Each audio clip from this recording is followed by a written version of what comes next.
Hello and welcome back to the channel. I know, it's been a minute. I've been gone with no words from me as to if I was posting or when. I do apologize. As you can tell, we are in a different space. I have moved back to my apartment for vet school, so I am back to being in school.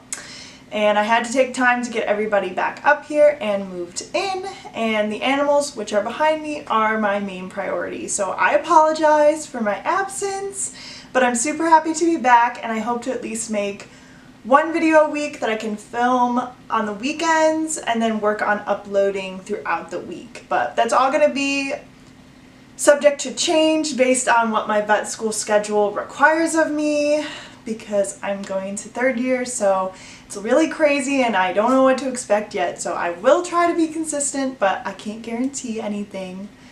Just keep an eye on the channel, hit the bell icon if you happen to want notifications from me if I post something. If not, you can always check out my Facebook page. I do tend to post that I put something up there if Facebook will let me, because it said I was scamming the last time, which is just funny, but we're not going to worry about that. But I'm very happy to be back, and I'm really happy to make videos in this space, as I feel like I can make more videos with the animals themselves. They're back in their permanent setups, which they love.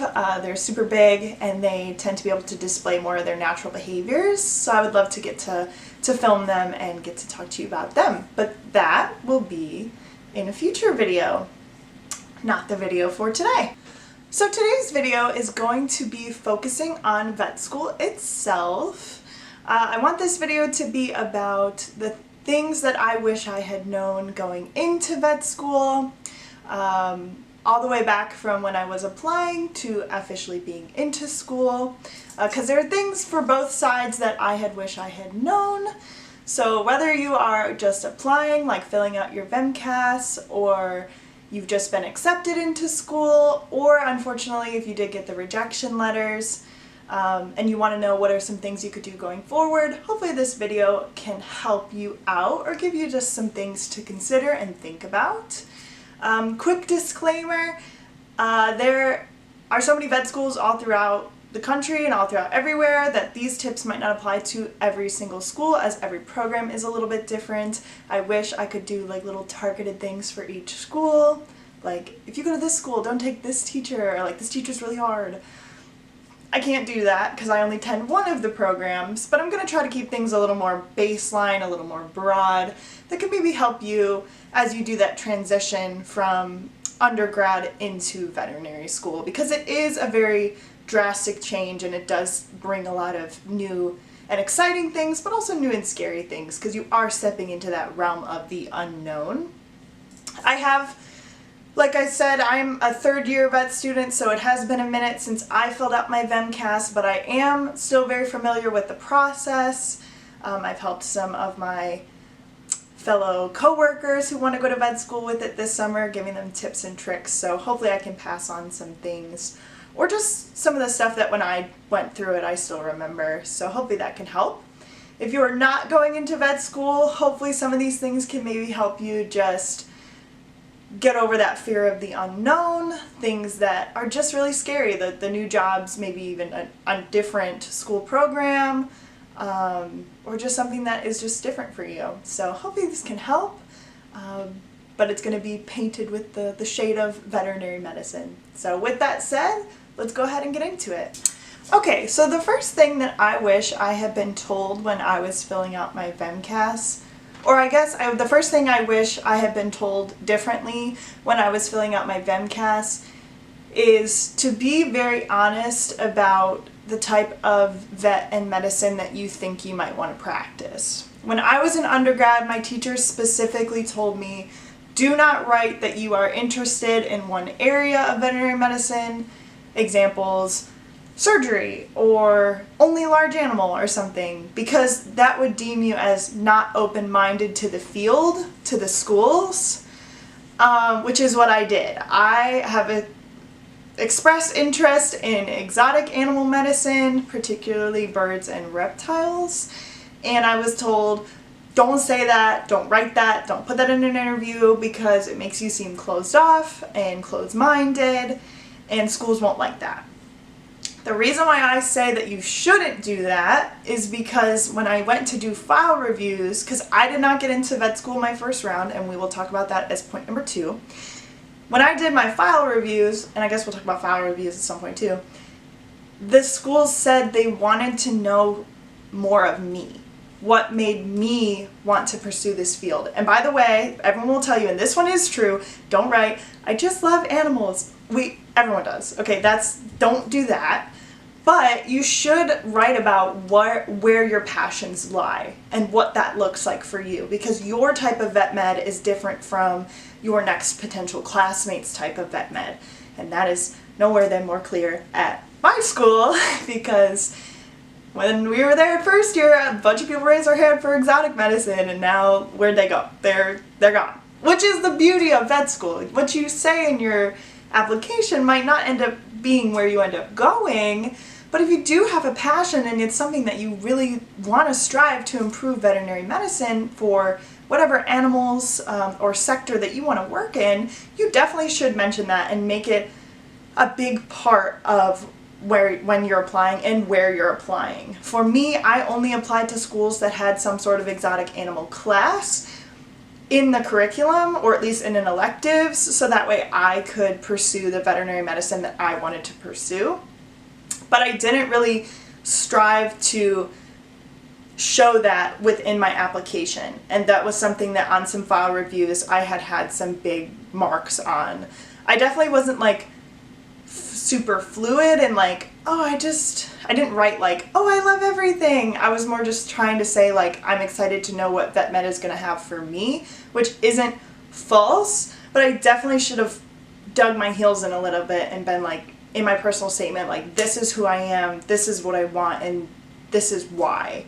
Because that's really what they want. They want to know who you are, and they want to know your why. So if you're filling out your VEMCAS or having to redo your VEMCAS, maybe take a second to journal and figure out where you think you're at with vet med. And if you have no idea, that's totally valid too. Don't make up that you really want to go into research when you're like, I have no idea if that's what I want, because they might think that that sounds better because, research is like, woo, don't do that. But if you really have something that you're really passionate about, even if it's something really niche in small animal medicine, which is, the most common practicing medicine for vets, if there's something really niche that you're really interested in, write about it. Just make sure that you're being true to yourself and show them you. Show them your why. Okay, so I touched on it a little bit before. The next thing is do your file reviews. If you did not get into vet school on your first try, second try, whatever attempt you are on, do your file reviews. Meet with the people at those schools that you really wanted to get into, if they offer file reviews, and take the time to do them. And if they don't, I would maybe even suggest emailing the schools and saying, hey, I applied this round and I didn't get in. I really would love some feedback to know what I can do differently or how I can shape my application to show why I deserve to be a student here at this school. Not only will you learn, again, for other VEMCAS, like the next section once it opens, you will learn how to improve yourself, improve maybe your writing style, improve how to get across the point that you're trying to get across, because maybe what you wrote in your personal statement didn't come across as well as you thought it did. Definitely also, for mine, another thing that they had said was in my experiences, they wanted me to be more detailed in the experiences. I wrote about, because I did some wildlife rehab work, and I just wrote like, triaging patients and whatever, and they were like, no, like, we want to know the species that you worked with.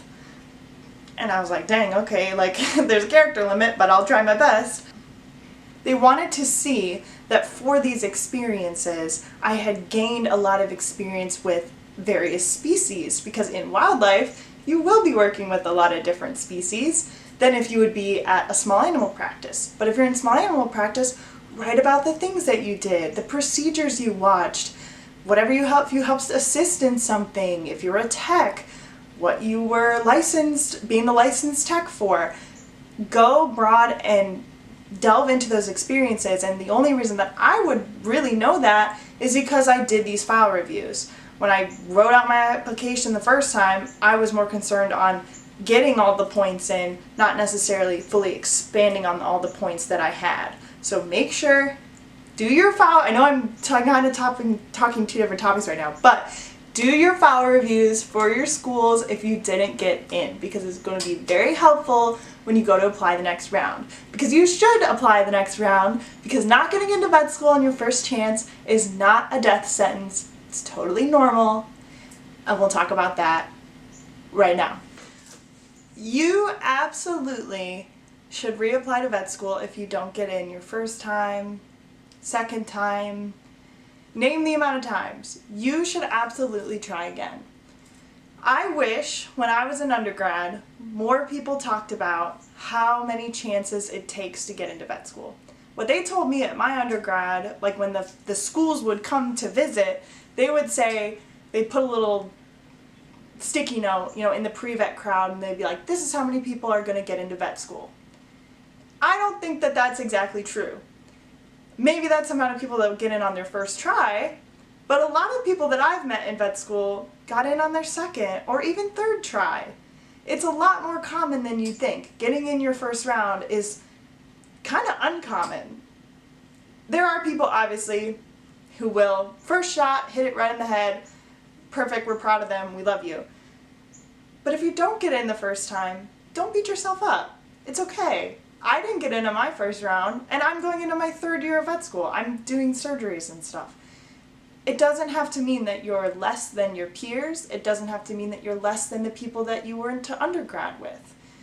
You are just as valid to be in vet school if you've gotten in on the first chance or if you've gotten in on your third chance. It just so happens that whatever the schools were looking for, maybe you just weren't a fit for that one class, or maybe somebody beat you out by 1 point. You don't know what the reason was, so don't discount yourself as being a bad future vet because you didn't get in on your first round. Now, with that said, I do understand the VEMCAS and applying to schools is very expensive. I did 9 my first year and 8 my second year. I didn't apply to Florida again because I didn't want to make the video, because that was me, that's on me. But it is expensive, and I don't want to just skip over that and be like, just keep applying. I understand that it is a financial cost to take on, just as how vet school is. But you shouldn't discount yourself because you think that you don't deserve a spot because you didn't get in on your first time. So make sure you keep your head up, because you can do it. Don't give up, and make sure you go ahead and open that VEMCAS again when it restarts and apply again. Alright, so let's talk about actually getting into vet school and what that's like and kind of what that looks like, at least for me and my point of view. I received an email when I was at work saying, congrats, you've made it in. Little background on me, not only did I not get in my first round, I was put on a wait list for the second round for the school that I currently attend. And that was heartbreaking because I was so close to living my dream. I had gone through the interview process for a couple of schools, and now I'm being told, oh, I'm on a wait list, and it's really unlikely that I'll get in. Don't discount the wait list. That could be another mini point for the other point. Don't discount being on the wait list. That's an incredible honor and achievement, so good job. But I got the email saying I got in, and honestly I thought it was a fake email, but it was not. And they called me and said, you need to reserve your seat. And for me, the school that I end up going to is out of state. So it's out of my home state. It's expensive, it's scary, it's living a whole different way of life that I wasn't used to. But I have to jump on that chance. Because if you get accepted into a school, if you get accepted into multiple, pick the one that's your fancy, okay? I didn't have that experience, but if you do get accepted into one school, go ahead, look over that school, make sure it is the right decision for you, but don't hesitate to jump at that chance and give yourself that permission to start this journey. I'm sure you're going to be super excited, as I was, but I was also nervous too because I I kind of just applied to schools because I knew I wanted to go to school, and I looked at the classes they had, but I didn't really see myself at any particular school, which I don't think is a bad thing. I had my heart dead set on NC State, but that's just me, whatever. And that didn't happen, but whatever. You should be willing to be flexible and be, fluid during that period of time, because if you get in, go ahead and take that chance. I'm sure that you won't regret it. When I actually started the process of figuring out what to do with getting into vet school, for me, I had some external things, like I had animals that I had to figure out where they were going. If you have animals, you might have to rehome them. I didn't. I did a foster system, so I'm very grateful to have people in my life who are like my rock and my backbone, and they helped to watch my animals for a year because I lived in the dorms for a year. If you want my stance on should you live in the dorms, my answer is no. Yes, it will save you money. I might end up having amazing roommates, which is awesome, and I hope that for you, and the dining hall could be a great option. For me personally, I had a terrible experience in the dorms. I did end up having a really cool roommate, and she was great, but I didn't really gain a lot from it. I think I lost more than I gained. So I would not recommend the dorms. You might have to, and you might love it. But I would say get information on what those dorms look like, and get information on your classmates so that you can hopefully find a really good roommate pairing and live in a really good type of building, because our building was not good, and it was always like 80 degrees and stuff, which that's just a fault of my campus's building. But you don't want to be in your first year of vet school, which is very stressful, and then have external things going on in your life which would hinder your studying, your ability to learn, and your ability to thrive. So if you want my opinion, and to be honest, I didn't want to be in the dorms, but my parents were like, you're going out of state, you don't know where anything is, be in the dorms. If that's a parent that you have, take an advice from me. Maybe find an off-campus house. Also get to know the roommates so that you have a good roommate situation, because yes, it is more expensive, but I hated my first year in the dorms. It absolutely sucked, and my mental health definitely suffered for it. So maybe don't, but maybe do. I know that's very hit or miss, 50-50. It's going to depend on you and your own personality and how you handle things. And if your vet school even has on-campus housing. I don't know. I assume that they all do, but I don't know. But I don't recommend it. I don't recommend it at all. But I'm sure if you ask somebody else in the dorms, they'll be like, no, this is great. Couldn't be me. Couldn't be me. So hopefully your school will send you a list of things that you should have before going to vet school.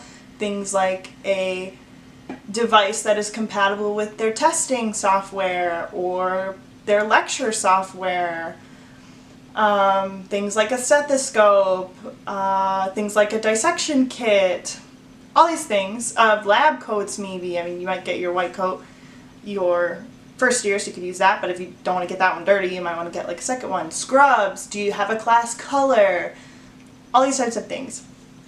With exception of the electronics, I would maybe hold off on purchasing everything that you might need for your classes, because when you get there, they might have additional recommendations of like, hey, this brand is really good. Typically, I discount stethoscopes for this because we all just use Littmann stethoscopes, so you're pretty much a safe bet for that. But I wish I had bought the Cardiac 4. That's just me. But I didn't, because they said recommended the Classic 3, and that's what I got, and it's a great stethoscope, and I love it.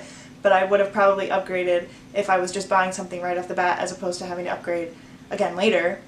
It's not required, but that would have been more fit for my style. But for things like the dissection kit, and scrubs, I already had scrubs for my old job, but I did end up needing to buy scrubs that were my class color. Our color's maroon. So I could have potentially saved a little bit, I guess, if I because I purchased brand new scrubs for school, I could have saved a little bit if I had waited to know like, oh, I have to actually have these, as opposed to buying all the new scrubs and then having to buy even more.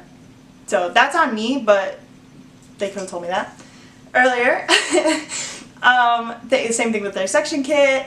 I had waited and I was really glad that I did, because our teachers were like, hey, these ones on Amazon are like really good. Feel free to get these ones. The instruments are they work really well. And that kind of follows through all the different years. Whenever they say like, oh, you need to purchase blank, like we need a instrument kit for third year, they waited a little bit late to tell us that we need to get a specific type of thing. Granted, I just bought mine off of Amazon, but there was a bunch of other options on Amazon, and if I just went with the cheapest one that I found, I think I'd be really, really unhappy, versus now where I'm just like, a little bit of the instruments are a little weird.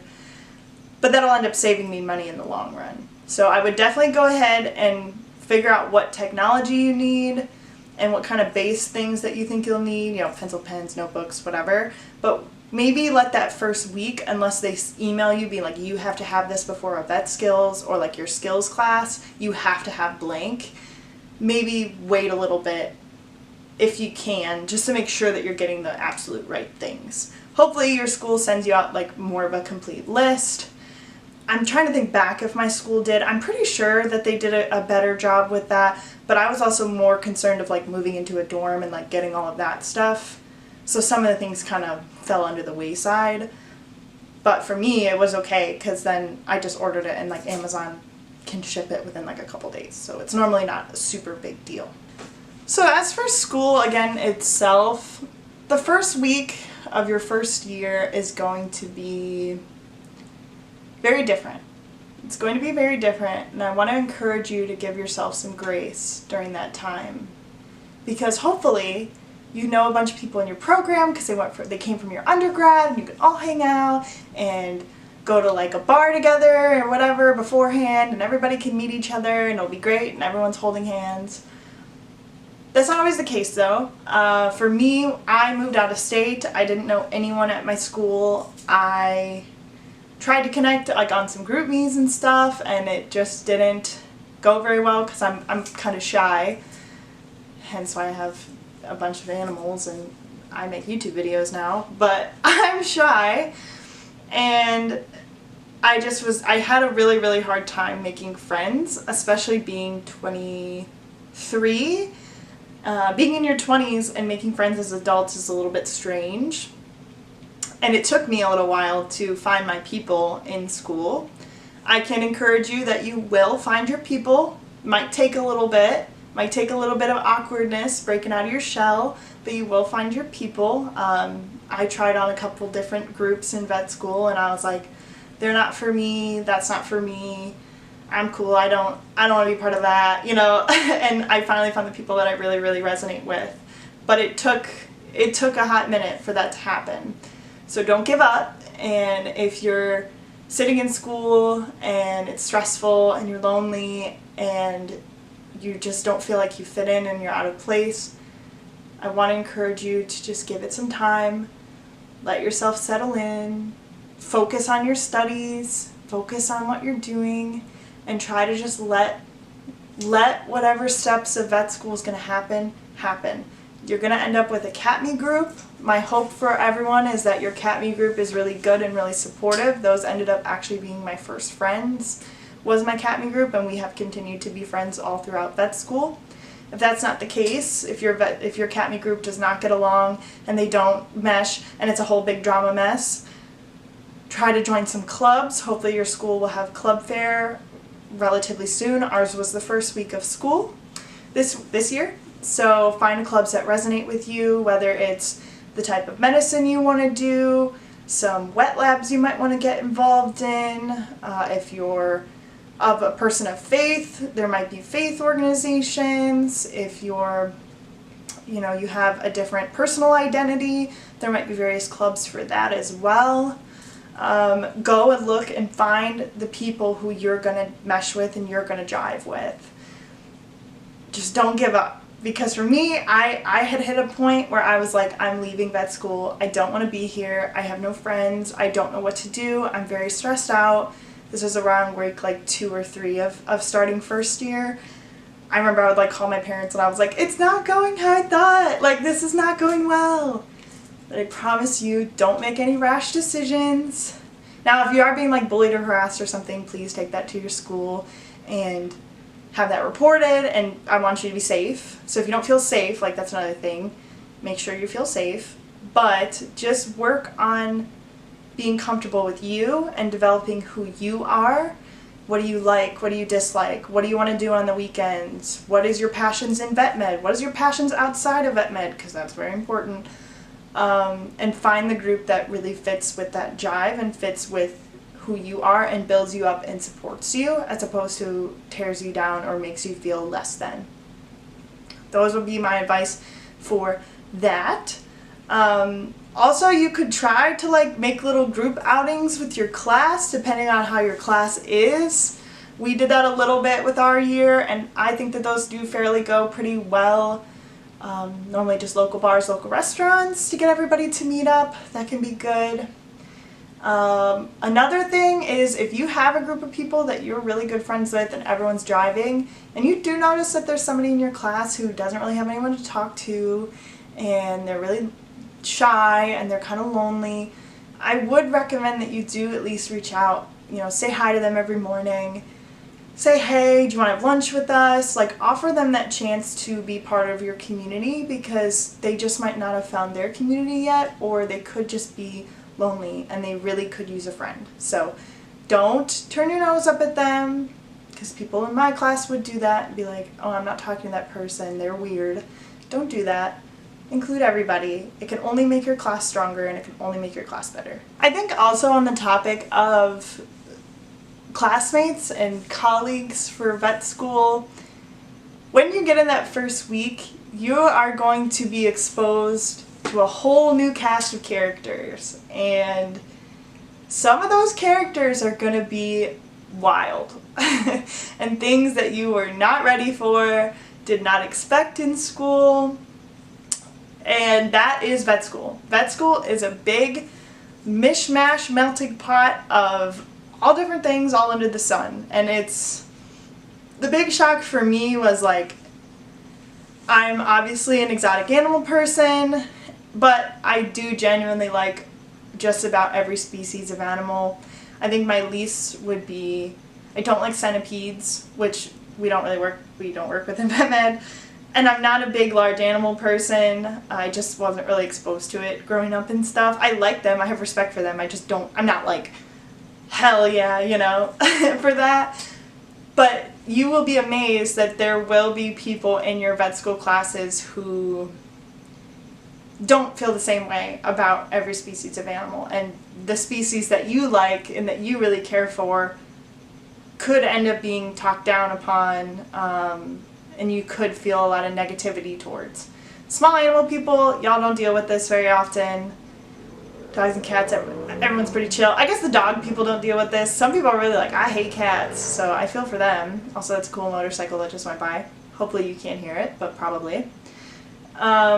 Even the large animal people, you're going to find your people that are so gung-ho with it, and they're like, that's their whole being, that if you like those animals, you can just go hang out with them and you're good. And there are a number of people who would be like, that's not for me.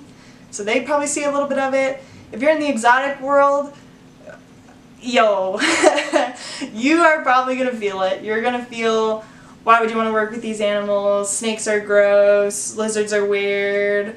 I hate hamsters. They bite all the time. Guinea pigs are cute.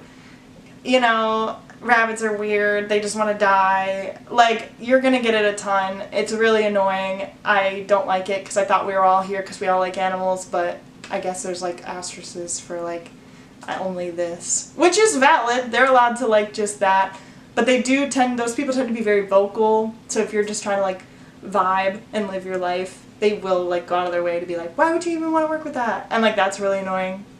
Hopefully you don't deal with that. I dealt with that. Pretty annoying. And then like horse people, they're really, really, really into it, and we love that for them. But then there's the people who like absolutely hate horses, like that's wild. So everyone's gonna be different. Like I said, cast of characters, what they like, dislike is obviously going to vary. But just get ready for that you're going to have people who just vehemently hate blank type of animal, which is weird. We even have some people in my class who are like, I don't like animals at all. I just don't like humans and I want to be a doctor. So that's fun to deal with and to experience. But just try to remember what you filled out when you fill out your VEMCAS. Remember your why. Why are you here? What can you educate about? What can you make a difference in vet med? Because I watch a YouTube channel called Cinema Therapy. If you don't watch them, you absolutely should. They're amazing. But a lot of what they talk about in Cinema Therapy is what you bring to something. They talk about it in aspects of like film and stuff. But what you bring to something is valid and is totally worth it. You have inherent worth, and what you care about and what you apply your passions towards. So we're talking about vet med. You're bringing something to vet med that nobody else can bring except you. So don't let somebody telling you that I don't like those animals, I don't like that kind of medicine, I don't agree with whatever. You know, maybe you're really into alternative medicine and people are like, oh, you should never do that. Don't let their dislike of what you do break your reason why you do what you do and why you want to do what you do. Encourage you to grow as you learn more things and you do different things. Maybe your paths will change, and that's totally fine. Just don't let somebody's negativity bring you down. A couple other things, probably one of the other things that I would want to say is make sure when you're in vet school, you don't just do vet school. I made it very clear in the one segment before that you need to find things and hobbies outside of school, because school can't be your only hobby. If that's the case, you're going to get burnt out and you're not going to enjoy this.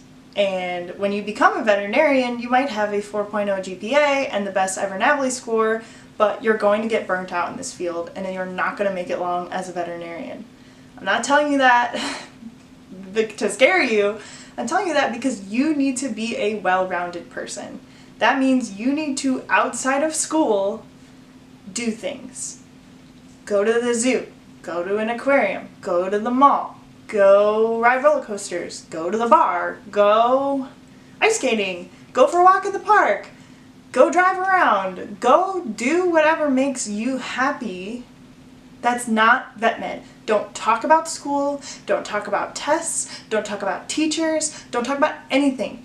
Go and have fun. Of course you're going to joke about things because obviously vet school is like the big thing in all of y'all's lives, but you need to not just be, vet school Ann, because that's not who I am. That's a part of who I am.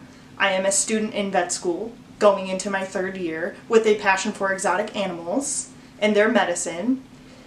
But I'm so much more than that. I'm somebody who likes video games. I love to go for walks in the park. I care about my own animals behind me, and I love talking about them and caring for them. I love going to the zoo. I love going to museums. I love getting to try to learn new things. I love getting to eat food. Love that. Every week I made it a ritual. I would go and get Japanese food. You need to do other things that aren't just, I need to sit and study. I need to sit and read. I need to sit and do homework. Take a break. It doesn't have to be like a whole day thing either. If you're that stressed that you need to do this much about vet school, maybe get up a little earlier, do stuff in the morning, then hang out with friends. Maybe schedule time to hang out with friends or go do something in the morning and do some studying before bed. Give yourself a balance. Give yourself that break, because if you don't, you are going to burn out. And that's not good for anyone. Especially if you're in your 2nd year, because 2nd year for me was the roughest. And wow, I do not think that I would have survived if I did not go and do fun things with my roommates, and if my roommates didn't pull me away from the stress and the anxiety, saying we're going to go do something, we're going to go have fun, we're going to have a Thanksgiving little get-together.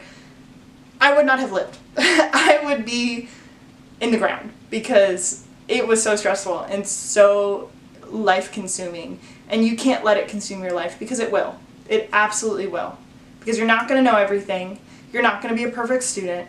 You're not going to be the best student that's ever gone through your vet school. I'm sorry. If that's what you're striving for, I hope that for you. but the likelihood of that is just not that high. So maybe let yourself live and be, because that's really, really important. I think my last takeaway point for you when you're actually in vet school is to be kind to yourself. Vet school is a lot of work, and it's really stressful, and there are going to be moments where you feel imposter syndrome, where you feel inadequate, where you feel like you shouldn't be here. There's spots being wasted on you. Those feelings are very real, and they're really hard to combat.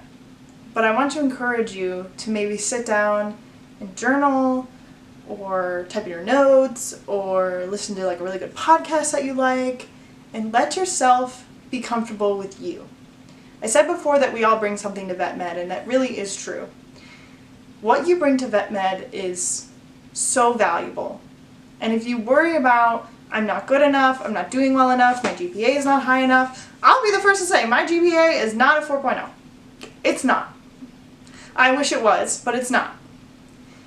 And that's okay. It's totally okay. You need to learn to be kind to yourself. You need to learn to be your biggest champion and your biggest hero in vet school. Maybe you got a C on a test.